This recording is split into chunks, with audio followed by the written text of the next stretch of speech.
Good afternoon. How are you? Well, we're on the verge of a storm here. Thomas Jefferson says our temperature is 68, and it certainly feels comfortable like that. And the humidity is 55%, and the winds are 2.2 miles an hour. Breezy, they say. So, on this fine day, what is going on? Well, I don't know if the most recent vote on the floor of the Senate is going to go anywhere, but there's supposed to be one, and I may comment on that tomorrow. But I guess if I had to prognosticate, I'd be surprised if there was agreement unless a bunch of Democrats jump ship because they don't have the balls to do what their oath require them to do. But hey, welcome to America, spelled with a K increasingly, because we don't respect a representative government. There are too many, including Democrats, who prefer an autocratic government. And that's what we're fighting against. And those people should be thrown out of office. And we know who they are. But right now we're in the fight. I have told people if they want to get good news, they choose reliable reporters and commentators on the newspapers they read all the time. And that's getting more difficult because the corporate owners of these outlets or platforms, they have an agenda as well. I've also said to people, and I don't say this exclusively, but look up in Guardian what they're saying. Look up at the BBC. Now, the BBC did something that I think is consistent with that view. It's fired its director, Tim Davies, for editing in Trump's favor his insurrection speech on January the 6th, 2021. So keep that in mind when you're looking for information to build your conduct on and your resistance, if you will. The insurrection speech, as edited, suggests that the only thing that was going on was he asked them to do it peacefully. Yeah, and ignores the other parts of the speech that are quite the opposite, including his attack on the vice president, whom he was unable to get to agree beforehand to give him a hand to overthrow the election and to make Trump, who lost, president instead of Biden. Should be pretty obvious. Now, I take the firing as evidence of neutral journalism and active journalism. It was not an easy thing to do for that organization, but they did it. Now, we have sleepy, dopey felon Trump as well, who's saying our economy is better than ever. Well, really, how does he think people could believe what he says when they do go and buy, as he gets very excited to say, groceries? Or they go to fill up the tank of their car. Trump said that gas will soon be $2. Nah. And earlier he was saying it already was below $2.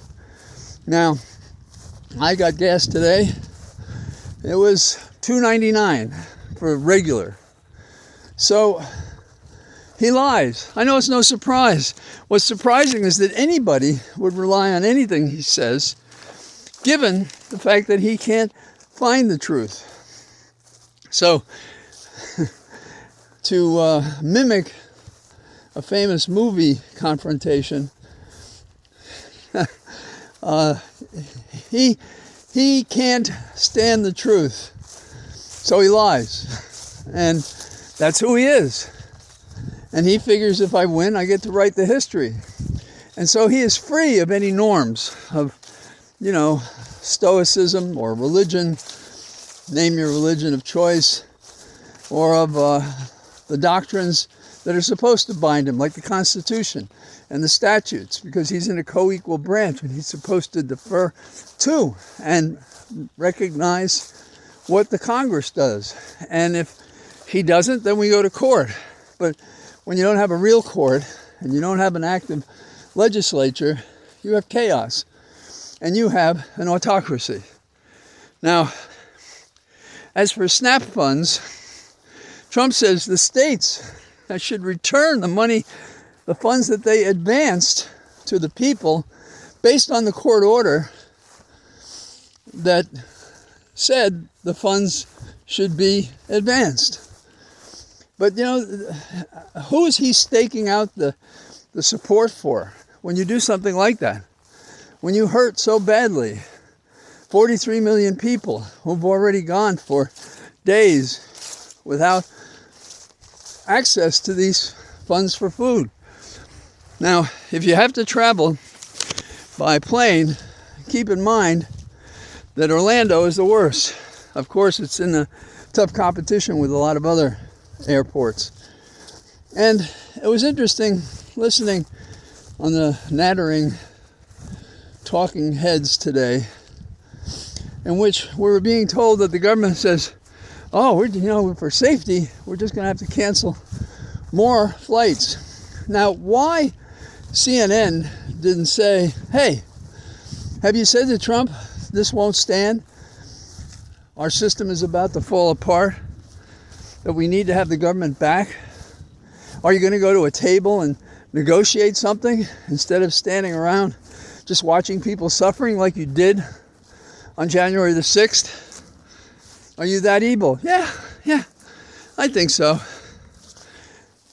In a documentary about the Nazis in the last week or so, I reviewed a discussion of kind of how Hitler came about. And one of the factors mentioned in the documentary, no surprise, is that the laws were treated lax. They weren't enforced. They gave the ground to the Nazis, and the Nazis took it. What do we got going on here in America?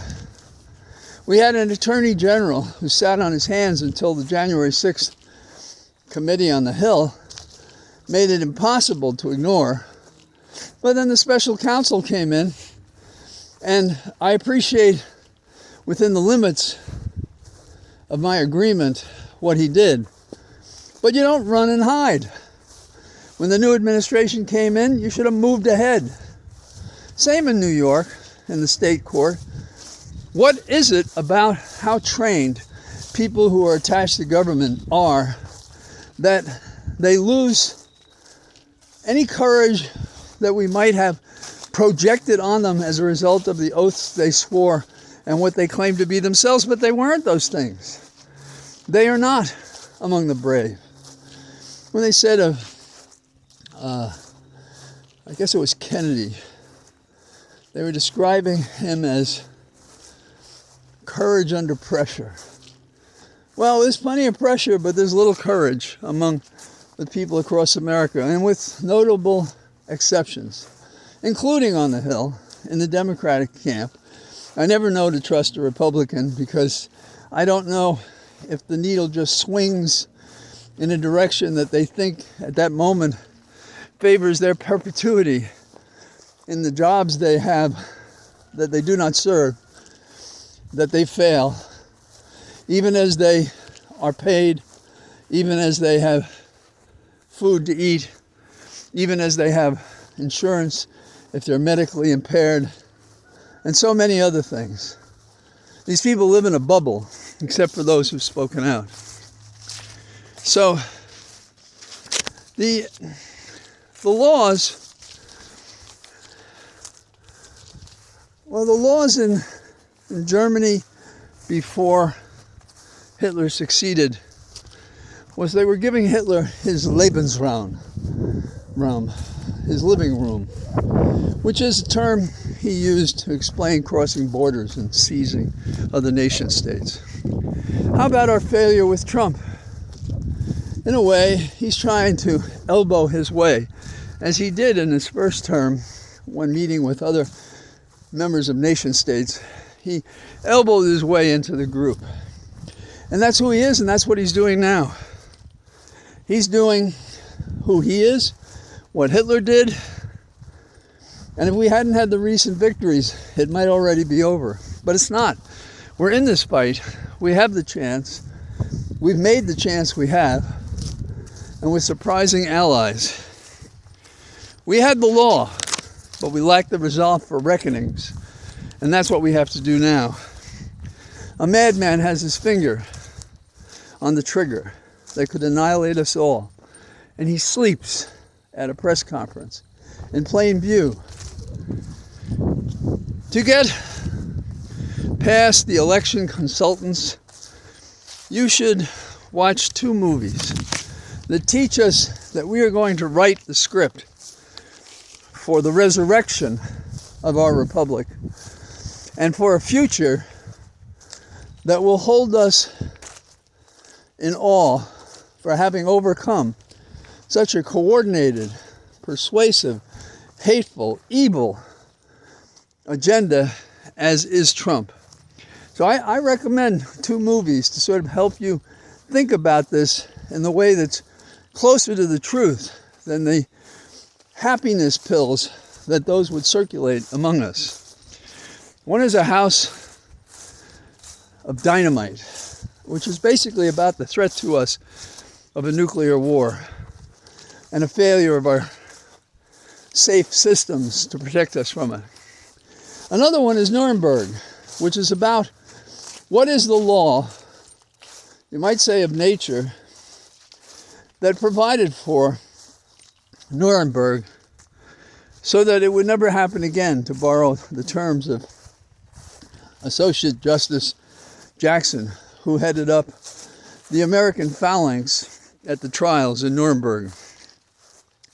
That will inform you what we're up against, what we have to resist. Because people tread too lightly on where we are and what's going on, and so we're at a disadvantage.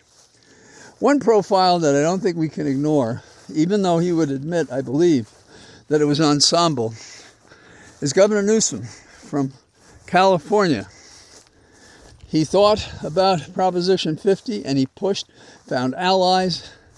There was all sorts of criticism in our party, Democratic Party, and among Republicans, including, as I've mentioned, Arnold Schwarzenegger. We can't do this. And he accomplished it. And then he went to Texas yesterday because, if you'll remember, this proposition was to combat the unconstitutional, improper invocation of a review of their congressional delegations' districts so that they could keep the House. And so California launched an effort so that they could do the same to offset the evil choices of the Texans. Now today, he's in Brazil at a conference discussing what I call global warming, some call climate change. And a perfect place too, because these are the lungs of the world. So much oxygen was created by the rainforest. And so he will be the top-ranking American Democrat at this conference because Trump is not going. But what we're seeing is what action looks like.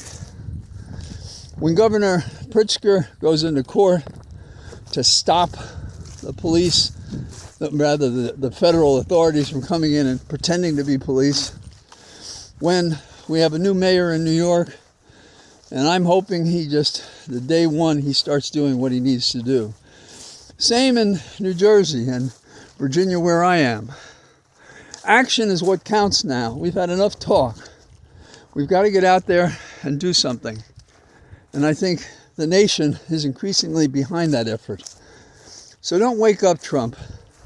Someday, we'll put him in a barrel and roll him out the front door, and hopefully they'll put him in custody somewhere.